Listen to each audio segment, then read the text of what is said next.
चलिए। हेलो, नमस्कार दोस्तों, मैं आपका दोस्त विपिन कुमार। स्वागत है आपका अपने YouTube channel point classes UK पर। देखिए गाइस, जैसे कि उत्तराखंड टॉपिक चला हुआ है और उत्तराखंड में हम काफ़ी चीज़ें कवर कर रहे हैं, तो आज उसी के साथ हम नया टॉपिक लेकर आए हैं जिसमें हम पढ़ेंगे उत्तराखंड की हिस्ट्री। और हिस्ट्री में जो हमारा टॉपिक रहने वाला है, जैसे कि आप देख सकते हैं, उत्तराखंड में गोरखा शासन। गोरखा शासन एक it's very important topic of this forest and any one day exam. तो गाइस, इसी को ध्यान में रखते हुए आज का जो टॉपिक रहने वाला है वो यही है आपका उत्तराखंड में गोरखा शासन। टाइम वेस्ट ना करते हुए चलेंगे हम टॉपिक की ओर, क्योंकि गाइस आप देख पा रहे होंगे एग्ज़ाम हमारे सारे नज़दीक हैं। उत्तराखंड पुलिस कांस्टेबल का फिजिकल लगभग लगभग इस महीने शायद पूरा हो जाए और आने वाले टाइम में उसकी आपका एग्ज़ाम की डेट आपको देखने को मिल जाए। ठीक है। और नेक्स्ट मंथ में आपका जैसे फॉरेस्ट गार्ड आ चुका है, जुलाई और अगस्त के महीने में आपका फॉरेस्ट गार्ड कवर होने वाला है गाइस। तो हमें थोड़ी भी ढील नहीं बरतनी है, मेहनत आपको कंटिन्यू रखनी पड़ेगी गाइस। थोड़ा टाइम बढ़ा दीजिए अपना। और फिज़िकल जिनका नहीं हुआ है वो फिज़िकल पे ध्यान दें, और जिसका जिसका भी हो चुका है वो पेपर की तैयारी में लग जाए। ठीक है गाइस। तो टाइम वेस्ट ना करते हुए चलेंगे अपने टॉपिक की ओर, जिसमें हम पढ़ने वाले हैं। आज का जो टॉपिक रहना है गोरखा शासन। देखिए गाइस, गोरखा शासन एक वेरी इंपॉर्टेंट टॉपिक है हिस्ट्री का, जहाँ से काफ़ी क्वेश्चंस पूछे जाते हैं आपकी।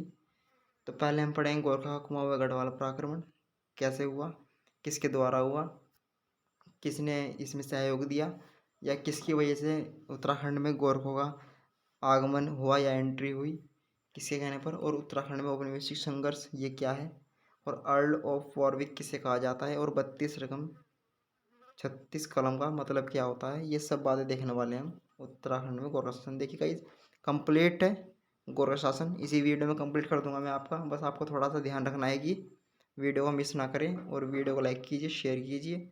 और गाइस, जिनका हो चुका है वो कृपया अपने आने वाले दोस्तों को शेयर करें।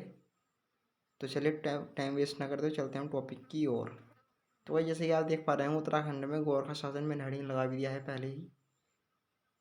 ठीक है गाइज, एंड मैं इसको स्टार्ट करने वाला हूँ भैया। इसको मैं थोड़ा साइड में ले लेता हूँ पहले। चलिए।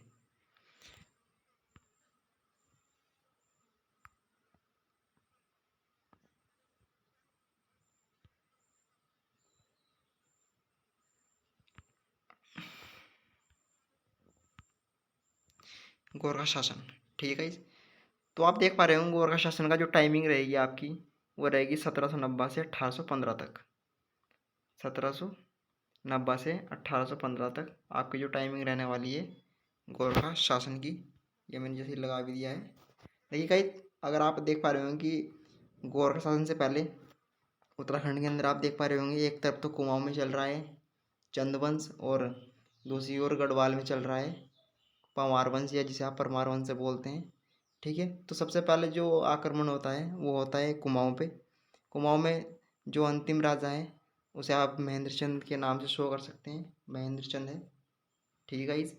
और महेंद्र चंद के ही शासनकाल में एक व्यक्ति है आपका, जिसे मैं आपको दिखा देता हूँ। ये आपको, अगर आप देख पा रहे होंगे, हर्षदेव जोशी यहाँ पर आपको देखने को मिल जाएगा, हर्षदेव जोशी। देखिए गाइज, ये व्यक्ति वेरी इंपॉर्टेंट रहने वाला है इस शासन से, क्योंकि गाइज यही एक व्यक्ति है जिसके कहने पर या जिसके बलबूते पर गोरखा ने यहाँ पर उत्तराखंड में एंट्री की। कैसे की, ये सब मैं आपको बताऊंगा। तो गाइज, आप देख पा रहे होंगे गोरखा शासन। सबसे पहली बात, गोरखा शासन, इसके अन्य और नाम देखने को मिल जाएंगे आपके, जैसे कि गोरखियानी, और या गोरखियाली इसको कहा जाता है, जिसका मतलब होता है गोरखा घृणित शासन। ठीक है गाइस, घृणित मतलब अत्याचार वाला, जिसमें आपकी एक भी ना सुनी जाए और आपको दंडित किया जाए बिना ही सजा, या बिना ही आपके कसूर होते हुए आपको, यानी कि आपकी चलने वाली नहीं है शासन में। इस प्रकार का गोरखा शासन रहा है यहाँ पर, घृणित शासन। ठीक है गाइस। तो एक व्यक्ति, जैसे अब मैंने आपको बता दिया, हर्षदेव जोशी, महेंद्र चंद, या बोल सकता हूँ चंद वंश में जो हर्षदेव जोशी है, किसी कारणवश या अपमानवश यहाँ से चले जाते हैं, और कहाँ पर जाते हैं, नेपाल। नेपाल में, नेपाल के साथ ये जाकर क्या करते हैं, नेपाल में जाकर बता दे कि सर वहाँ पे ऐसे ऐसे हो रहा है उत्तराखंड के अंदर, आप चाहे तो शासन कर सकते हैं। तो इसी को ध्यान में रखते हुए ये क्या कर लेता है, हर्षदेव जोशी नेपाल के गोरखों से हाथ मिला लेता है और गोरखों के साथ क्या करता है, उत्तराखंड पर आक्रमण की तैयारी करता है। और आक्रमण भी कब होता है, जनवरी 1790 में अल्मोड़ा यानी कुमाऊं पर आक्रमण करता है, जिसमें कि 4 व्यक्ति आपको देखने को मिल जाएंगे यहाँ पर।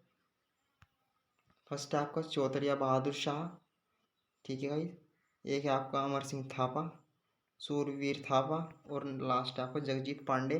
देखिए चौधरी बहादुर शाह को हस्तदल चौधरी भी कहा जाता है, आपको इसमें कोई डाउट नहीं होना चाहिए, इसलिए मैं आपको पहले बता देता हूँ, ठीक है। तो ये 4 व्यक्ति थे जो कि उत्तराखंड में एंट्री करते हैं। और गाइस आप देख पा रहे हो कि उत्तराखंड में पूर्व में कौन सी नदी पड़ती है, आपकी काली नदी, ठीक है।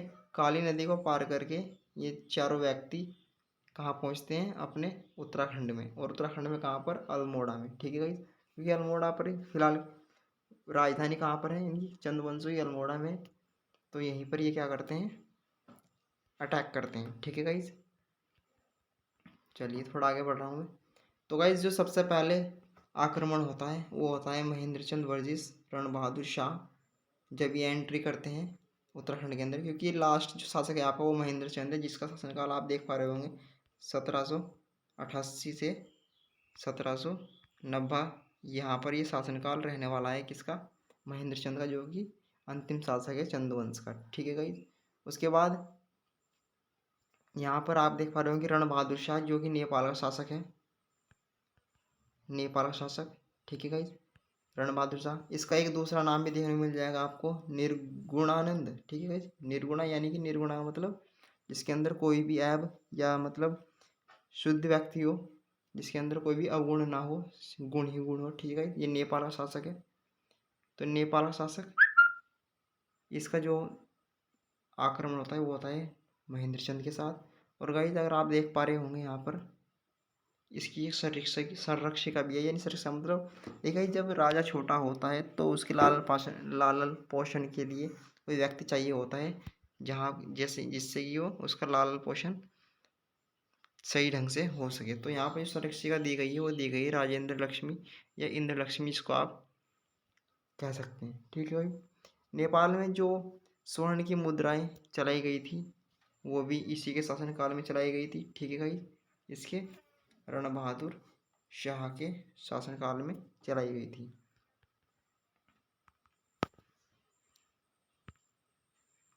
थोड़ा आगे बढ़ रहा हूँ मैं।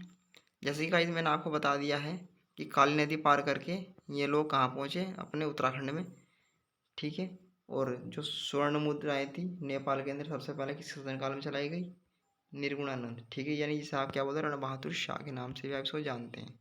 थोड़ा आगे बढ़ रहा हूँ मैं। देखा कुछ गोरखों के व्यक्ति थे जिन्हें अन्य नामों से बुलाया जाता था, मैं उनके नाम आपको बता रहा हूँ। एक होता था आपका शिल्पकारी, जिसे क्या बोलते थे, कामी, ठीक है। इस कामी के नाम से उसको कहकर संबोधित करते थे। एक होता था सुनार, जिसे सुनवार कहा जाता था। एक होता था नाई, और नाई को क्या कहते थे, नो, ठीक है, नो कहते थे। और लास्ट है आपका वेरी इंपॉर्टेंट रहने वाला है आज का, जिसे आप सुब्बा कहते हैं, ठीक है। सुब्बा वेरी वेरी इंपॉर्टेंट रहने वाला है। सुब्बा का बेसिकली होता क्या था, जो आपका राजा की गैर जो मौजूदगी थी, यानी कि जैसे कि आप देख पा रहे होंगे ऊपर यहाँ पे कि रण बहादुर शाह ने क्या किया है, उत्तराखंड पर आक्रमण किया है। तो उसी के चलते इस वक्त नेपाल में कौन सा शासक होगा या ऐसा व्यक्ति कौन होगा जो कि वहाँ की सत्ता को संभाल सके, क्योंकि राजा की गैर हाजिरी में कोई ना कोई सत्ता संभालने वाला वहाँ पर मौजूद होना चाहिए, ठीक है भाई। तो इसी वजह से एक सूबा कह सकता हूँ कि सूबा नियोजित किया गया वहाँ पर, एक आयोजित किया गया या नियुक्त कहना सही रहेगा गाइस जिसको, राजा की गैर मौजूदगी में काम काज संभालने वाला व्यक्ति, ठीक है गाइस, उसे क्या बोला जाता था, सूबा। और अगर मैं बात करूँ कि प्रथम सूबा कौन था वहाँ पे, तो जोगामल शाह पहला सूबा नेपाल के अंदर था, जो कि राजा की गैर मौजूदगी में काम काज संभालने वाला था।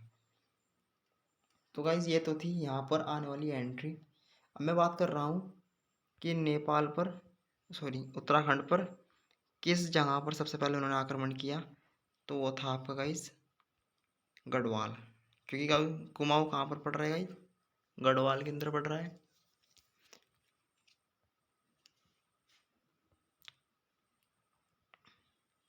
तो गाइस गढ़वाल और कुमाऊँ दो मंडल रहने वाले हैं हमारे। सबसे पहले गढ़वाल की बात कर रहा हूँ मैं। तो प्रथम जो आक्रमण रहा है यहाँ पर वो रहा है गाइस 1791 में। यहाँ पर प्रथम आक्रमण किया गया है उत्तराखंड के अंदर। ठीक है गाइस। पंवार में देखिए गाइस, गढ़वाल पर किसका शासन चल रहा है, पंवारों का। और पंवार में भी कौन शासक कर रहा है यहाँ पर, प्रद्युम्न शाह। ठीक है, प्रद्युम्न शाह। देखिए गाइस, प्रद्युम्न शाह एक ऐसा व्यक्ति है जिसने गढ़वाल और कुमाऊँ दोनों पर राज किया है। तो क्वेश्चन ये भी आ सकता है कि ऐसा कौन सा शासक है जिसने गढ़वाल और कुमाऊँ पर दोनों राज्यों पर आक्रमण किया है, तो शासन किया है। तो गाइज वो है आपका प्रद्युम्न शाह। ठीक है। एक आपको देखने मिली लंगूरगढ़ की संधि। ठीक है गाइज, लंगूरगढ़ की संधि होती है इसके टाइम पर। कब होती है ये, 1792 में। 1792 में लंगूरगढ़ की संधि होती है, जिसे आप श्रीनगर की संधि के नाम से भी जानते हैं। इसमें क्या बात होती है गाइज, मैं आपको बता देता हूँ। इसमें यानी कि संधि ये होती है कि आप जो हमें 25,000 रुपये प्रति सालाना देंगे यहाँ पर, या 3,000 रुपये प्रति सालाना देंगे। ठीक है गाइज। तो यहाँ पर जो क्या करते हैं, गोरखा यहाँ से चले जाते हैं और 25,000 रुपये प्रति ईयर यहाँ पर देते हैं। देखिए कहीं कई राइटरों का कहना ये भी है कि यहाँ पर 3,000 रुपये प्रति सालाना दिए जा रहे हैं, लेकिन कई राइटरों का ये भी मानना है कि 25,000 रुपये सालाना दिए जा रहे हैं। उसके बाद गाइज देखिए, जैसे मैं आपको बता रहा हूँ, पहले से ही बताता आ रहा हूँ कि जो आपका उत्तराखंड है वो पहाड़ी इलाका है। लगभग 80 से 85% सारा क्या है, पहाड़ी इलाका है। 2 जिलों को छोड़कर, उसमें भी आपका हरिद्वार का जो दक्षिण वाला एरिया है वो मैदानी है, और आपका ऊधम सिंह नगर मैदानी है, बाकी सारा पहाड़ी है। तो गाइज गढ़वाल में जो कुमाऊँ है वहाँ पर क्या होता है गाइज, गढ़वाल गढ़वाल पर क्या होता है, 1803 में यहाँ पर भूकंप आ जाता है। क्योंकि गाइज यहाँ पर आपदा आना एक कॉमन बात है। आपदा यहाँ पर भूकंप या पहाड़ खिसकना ऐसी स्थितियाँ बनी रहती है हर वक्त। तो यहाँ पर 1803 में क्या होता है, गढ़वाल में भूकंप आ जाता है, और इसका फ़ायदा गौर के उठाते हैं। तो गाइज गौर का जो सेकंड आक्रमण होता है वो होता है 1803 में, उसी वक्त। ठीक है। पहला कब हुआ, 1791 में, और दूसरा 1803 में आक्रमण हो जाता है। और ये आक्रमण करने के बाद श्रीनगर पर अपना अधिकार कर लेते हैं गोरखा। ठीक है भाई, श्रीनगर पर अधिकार कर लिया जाता है गोरखों के द्वारा, और यहाँ से प्रद्युम्न शाह को भगा दिया जाता है। ठीक है। एक आप देख पा रहे हो खुड़बुड़ा का युद्ध। खुड़बुड़ा का युद्ध कब होता है गाइस, 14 मई 1804 को ये युद्ध होता है, जिसमें प्रद्युम्न शाह और जिस गोरखा यहाँ पर देखिएगा। क्योंकि अब सारा ही जो एरिया है वो सारा गोरखों ने कवर कर लिया है, जीत कर, युद्ध कर। तो प्रद्युम्न शाह भागा फिर रहा है, और ये क्या सोचता है कि चलो लास्ट आक्रमण कर लिया जाए, जो होगा देखा जाएगा। ठीक है भाई। तो इसी के चलते ये अंतिम आक्रमण करता है अपना, और इसमें ये हार जाता है प्रद्युम्न शाह। ठीक है भाई, ये हारता है, और गोरखा यहाँ पर क्या करते हैं, जीत जाते हैं। ठीक है गाइस। तो यहाँ पर प्रद्युम्न शाह की मृत्यु हो जाती है। आशा करता हूँ लगभग आपको समझ में आ रहा होगा। 1772 में लंगूरगढ़ की संधि होती है, देखिएगा ये। ठीक है। और थोड़ा आगे बढ़ते हैं अब। जा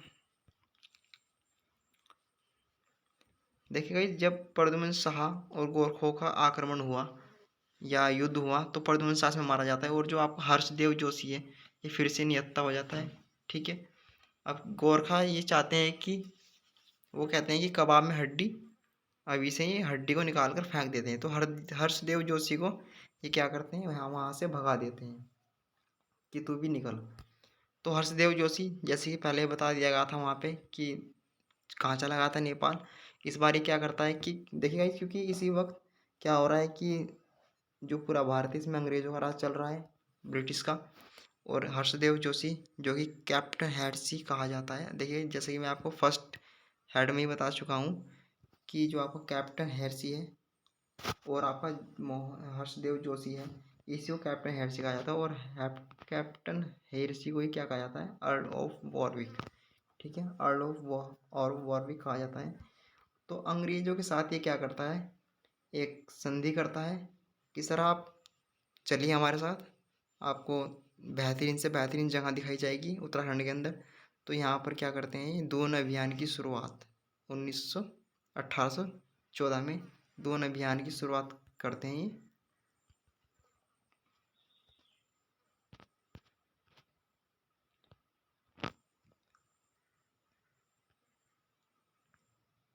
और गाइज जो ना एक एक आपको देखने को मिलेगा नालागढ़, नालागढ़। ठीक है गाइज, नालागढ़ का युद्ध कब होता है, नवंबर 1814 में ही हो जाता है।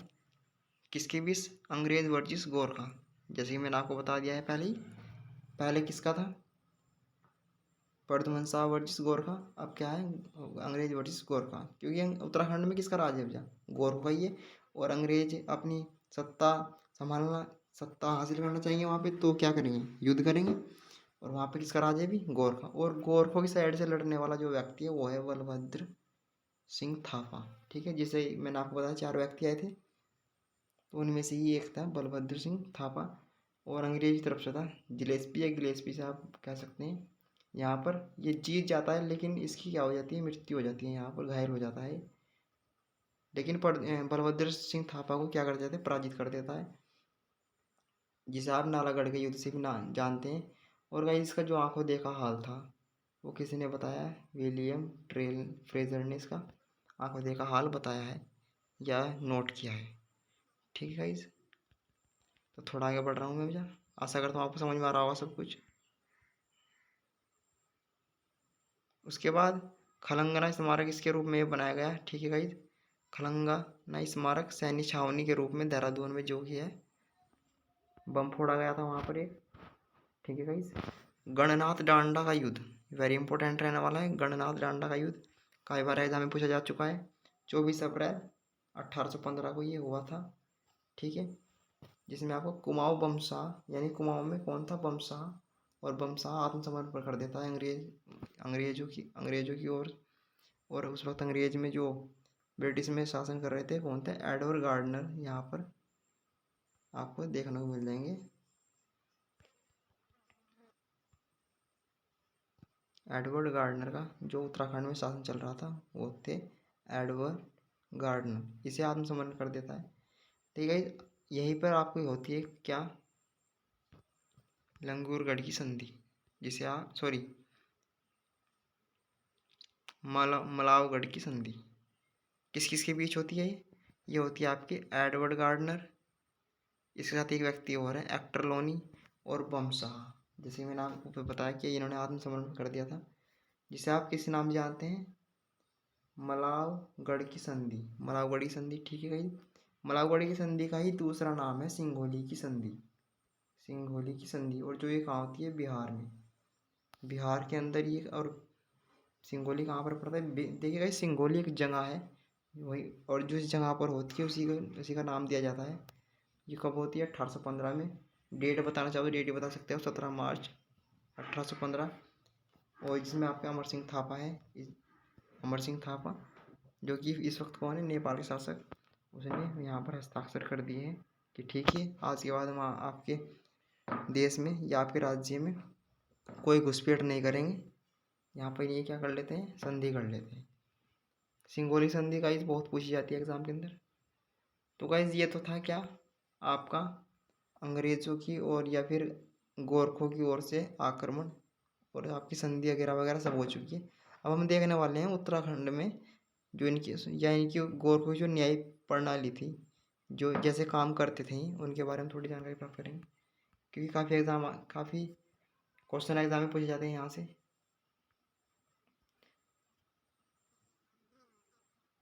तो न्याय प्रणाली इनकी किस प्रकार की थी गाइस, गोरखा जो शासन था वो सैन्य शासन था, सैन्य यानी कि सेनाओं वाला शासन था, सेना में बटे हुए थे। और इनकी जो धारा थी वो विचारक धारा थी। गोरखों की जो अदालत का जज या मुख्य न्यायाधीश, अन्य न्यायाधीश को क्या कहते हैं, सभा। ठीक है भाई, सभा। गोरखों की जो अदालत का जज था उसे मुख्य न्यायाधीश, और अन्य न्यायाधीश को क्या कहते थे? सभा। ठीक है। हरिवंश पोथी की जो पोथी रखते थे, जिन्हें आप क्या स्मारक बोल सकते हो या फिर निशानी के रूप में ये रखते थे उसको। इनकी जो पद्धति थी या न्याय प्रणाली थी वो क्या थी? गोलाद्वीप। ठीक है गाइस, गोलाद्वीप, कढ़ाई द्वीप और एक है आपकी तराजू द्वीप। ठीक है गाइस। गोलाद्वीप में क्या होता था गाइस? आपका एक पत्थर था, पत्थर टाइप रख देते थे, और यानी कि जैसे ही कोई अपराधी है, उस अपराधी को अपराधी घोषित या फिर कह सकता हूँ कि अपराधी को जब तक अपराध साबित ना हो, अपराधी को साबित होने तक एक पत्थर लिया जाता था और पत्थर को रख दिया जाता था। अगर उसका वजन बढ़ जाए तो गाइज वो अपराधी होगा, और ना बढ़े तो वह निर्दोष होगा। इसे क्या बोलते थे? गोला द्वीप प्रणाली। यह होती थी आपकी कढ़ाई द्वीप प्रणाली। ठीक है भाई। उबलते हुए तेल में, कढ़ाई में उस व्यक्ति के हाथ दिए जाते थे जिस पे संदेह होता था कि ये व्यक्ति अपराधी है। अगर हाथ जल जाए तो वे अपराधी है, और ना जले तो गाइस वो क्या होगा? निर्दोष होगा। एक होती है आपकी तराजू द्वीप प्रणाली। तराजू द्वीप प्रणाली में गाइस एक और पत्थर रख देते थे और एक और उसे तोलते थे। ठीक है। अगर पत्थरों का वजन ज़्यादा हो जाए तो गाइस वो अपराधी, और ना हुए तो वह निर्दोष। इस प्रकार की इनकी पद्धति, राम जाने क्या क्या करते रहते थे। एक होती है आपकी स्त्री का जो छत पर चढ़ना था, वो गाइस इनके जो शासन में था वो था दंडनीय अपराध। स्त्री छत पर नहीं चढ़ सकती थी। ठीक है। और गोरखों की सेना में जो ब्राह्मणों को छोड़कर सभी जाति के लोग थे। ठीक है गाइस, ये आपको देखने वाली बात है, वेरी इंपॉर्टेंट। गोरखों की सेना में ब्राह्मण को छोड़कर सभी जाति के लोग थे उनकी सेना में, ये आपको बात ध्यान रखनी चाहिए। और जो कुठवा है, कुठवा किसे कहते हैं गाइस? ब्राह्मण दासों को क्या कहा जाता? कुठवा। ब्राह्मण दासों को क्या कहते? कुठवा। और हथियार इनकी जो कुर्सी होती थी, वेरी इंपॉर्टेंट, कुर्सी, खाड़ा या भुजाली, अन्य नाम इनके आपको देखने को मिल जाएंगे। एक बार फिर से समझ लेंगे आप। जो आपका हथियार था इनका, उसे कुर्सी के नाम से कुर्सी कहते थे, चाकू टाइप, छुरी टाइप, जिसके अन्य नाम है खाड़ा या भुजाली। और नेपाल की जो गड्डी में नेवार जाति के लोहार थे गाइज, वो इसको बनाते थे। ठीक है। नेपाल में गढ़ी में जो नेवार जाति के लोहार रहते थे, वो क्या करते थे? इस खुसरी को बनाते थे। ठीक है। तो क्वेश्चन ये भी आ सकता है कि खुसरी का जो निर्माण वे कौन करते थे? तो नेवार जाति के लोहार। ठीक है। एक होता था आपका जागरिया, ये जागचा, जागरिया या जागचा, ये किसे कहते थे? कार्यरत सैनिक। ठीक है। कार्यरत सैनिक को क्या कहते थे? जागरिया, जागरत। एक होता करिया या ढाकचा। ठीक है। उसे वह किसे बोलते थे? मुक्त सैनिक, यानी कि जो रिटायर हो चुके हैं, जो अब जहाँ अपने कार्य से मुक्त हैं, उसे क्या बोलते थे? करिया या ढाकचा। करनीति, कुशही। ठीक है गाइस, कुशही क्या थी? इनकी करनीति थी। और कर्षक ब्राह्मणों पर 13 जुलाई या 200 नाली इनका जो कर था वो लेते थे, और 5 रुपये मवासा। ठीक है गाइस, मवासा। और कर्षक ब्राह्मणों पर 13 जूलिया या 200 नाली ये कर लेते थे। देखा ये सही कहाँ से? बमशाह से इन्होंने ली थी।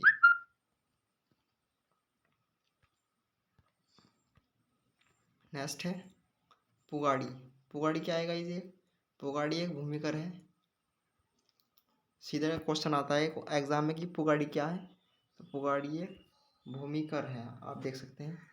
ठीक है। एक होता है सुहागी दस्तूर, ये भी एक कर है। ठीक है। पुगाड़ी या पगड़ी क्या होता है? जमीन व जायदाद का कर। ठीक है। जमीन व जायदाद वाला कर जो होता था उसे पगड़ी कहते थे। एक होता था सोनिया फागुन, ये उत्सव कर होता था, उत्सव या किसी त्योहार पर लिया जाने वाला कर। एक होता मरो, जो पुत्रहीन व्यक्ति थे, यानी जिनके पास बेटा या बेटी नहीं थे, उनसे लिया जाने वाला कर कौन सा कर था? मरो कर। एक होता था बहता, तो जो गाइस व्यक्ति अपनी संपत्ति को छिपाता था उससे क्या कहते थे? बहता, यानी छिपाई गई संपत्ति पर जो कर लगता था उसे बहता कर कहते थे। एक होता था दोनिया, यानी पहाड़ी पशु चारकों पर लगने वाला कर, उसे क्या क्या बोलते थे? दोनिया। गोरखों को जो सुअर का मांस गाइस बहुत पसंद था, ये आपको देखने वाली बात है। सीधा एग्जाम में क्वेश्चन आ सकता है कि गोरखों को किस टाइप का या किस तरह का मांस पसंद था, तो सुअर का मांस बहुत पसंद था। और हिंदू व बौद्ध धर्म को मानते थे, ठीक है। और बुनकरों किसे कहते हैं, टांडकर को। ये भी एक तरह का कर है बुनकरों। और दुर्गा पूजा का उल्लेख इसके अंदर दिया गया है। और प्रिय त्योहार इनका दशहरा, ठीक है। दशहरा का बहुत प्रिय त्योहार था।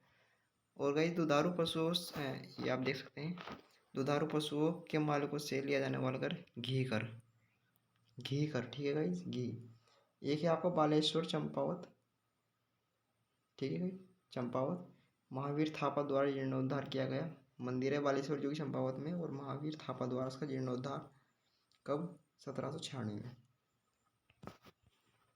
नेक्स्ट है राजभाषा इनकी। राजभाषा गाइस इनकी गोरखियाली, जिसका उद्गम संस्कृत से होता है। और गोरखा यानी कि पांड्य और उपाध्याय इसके ये मानते थे, ठीक है। और जो आपका अमर सिंह थापा है, देखिए जो इनमें जो व्यक्ति इंपॉर्टेंट है उनके बारे में थोड़ी सी जानकारी हमें जान लेनी चाहिए। अमर सिंह थापा, जिसका कार्यकाल रहा है आपका 1804 से 1815 तक, लास्ट है। कुमाऊं गढ़वाल में नेपाल दरबार से भेजा गया सर्वोच्च पदाधिकारी कौन था, अमर सिंह थापा। एक बार फिर से देख लेंगे, कुमाऊं प्लस गढ़वाल दोनों में नेपाल दरबार का भेजा गया सर्वोच्च अधिकारी अमर सिंह थापा। ये आपका रणजोर सिंह थापा, ये भी एक व्यक्ति है, रणजोर सिंह थापा। इसका कार्यकाल रहा है 1804 से 1805 तक। सभा मंडली का गठन रणजोर सिंह थापा ने किया था। मौला राम की एक रचना है रण बहादुर, जिसमें रणबहादुर चंद्रिका, जिसमें इसको क्या कहा है, दानवीर कर्ण, ठीक है। मौला राम की एक रचना है, यानी कि कर्तिकी, या इन्होंने एक पुस्तक लिखी है रण बहादुर चंद्रिका, चंद्रिका, जिसमें रणजोर सिंह थापा को क्या कहा है, दानवीर कर्ण। एक है आपका हस्ती दल चौतरिया, इसका जो कार्यकाल रहा है वो रहा है 1805 से 1808।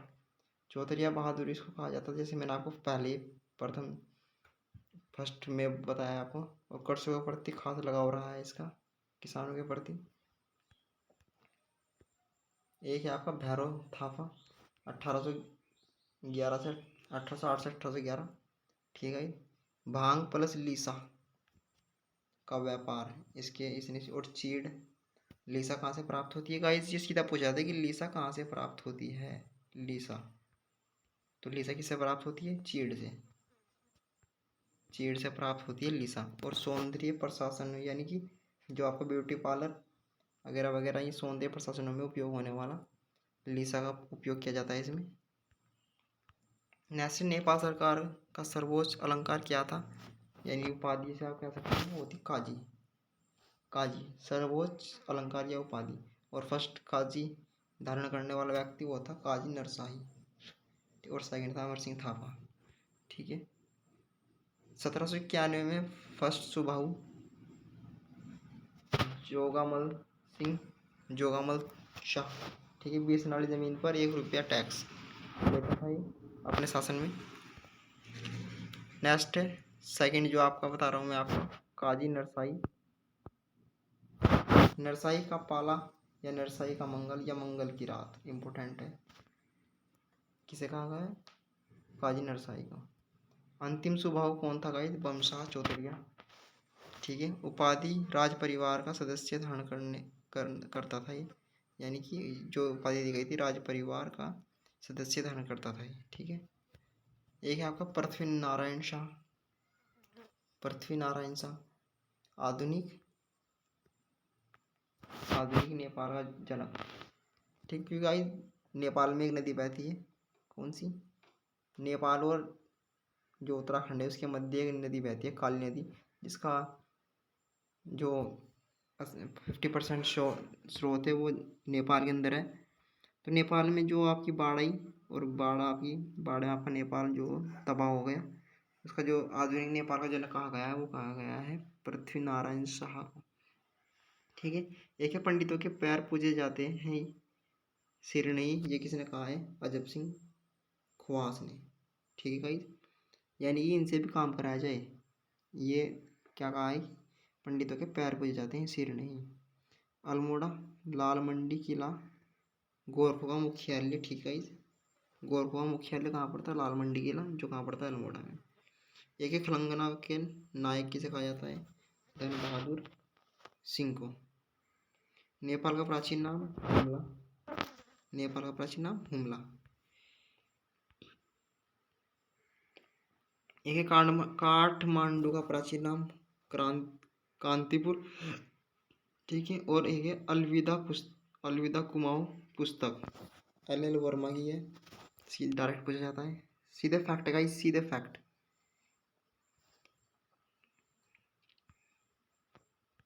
सीधे फैक्ट है, डायरेक्ट पूछे जाते हैं। नेक्स्ट है कालकोठरी की घटना, ये कहाँ की घटना है, कालकोठरी की, जोशीमठ की घटना है कालकोठरी। भाई यार ये क्या हो रहा है।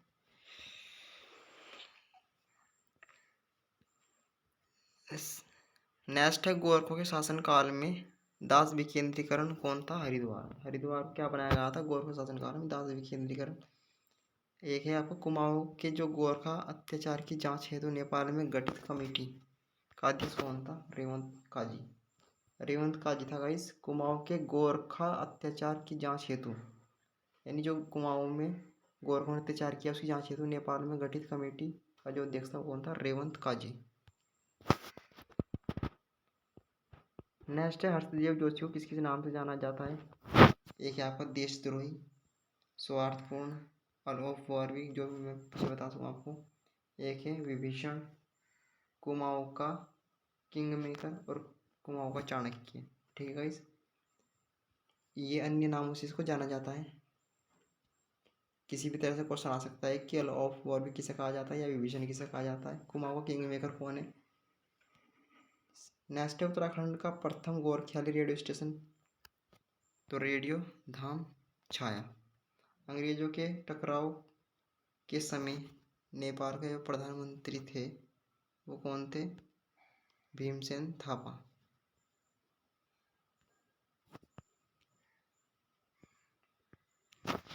भीमसेन थापा, ठीक है।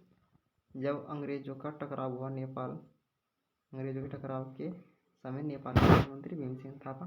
और नेपाल सरकार द्वारा सिंगोली की जो पुष्टि की गई, सिंगोली संधि कब हुई गाइस, मार्च 1815 में। और इसकी संतुष्टि कब की गई, मार्च 1816 में। और जो उत्तराखंड में औपनिवेशिक संघर्ष प्रारंभ हुआ वो हुआ गोरखों के शासनकाल में। औपनिवेशिक संघर्ष गाइस में हम अगली चैप्टर या अगली वीडियो में पढ़ेंगे, क्योंकि गाइस वीडियो बहुत लॉन्ग हो चुकी है, इसलिए मैं फटाफट आपको ये चीज़ें बता रहा हूँ। और गोरखा काल में लोगों की जो सेवा के बदले भूमि दी जाती थी उसे क्या कहते थे, मानाचोल।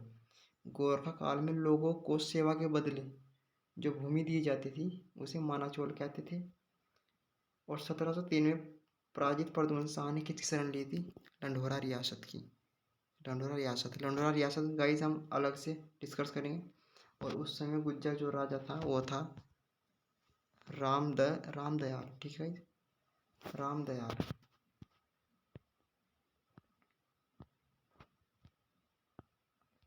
और 36 रकम 32 कलम की जो व्यवस्था है वो गोरखा शासन काल में आई। इट्स वेरी इंपॉर्टेंट, आज का इम्पोर्टेंट। 36 रकम 32 कलम की व्यवस्था गोरखा लाए थे अपने शासनकाल में। तो गाइस ये थी आज की पॉइंट क्लासेस यूके की जो खास वीडियो थी आपके लिए, उत्तराखंड में गोरखा शासन, जिसमें हमने पढ़ लिया है लगभग। मैं नहीं समझता कि गाइस इससे बाहर कोई पर्सन आने वाला है आपका गोरखा शासन से। तो इस वीडियो में इतना ही, मिलते हैं आपको नेक्स्ट वीडियो में। तब तक के लिए देखते रहिए हमारा YouTube channel point classes UK. धन्यवाद।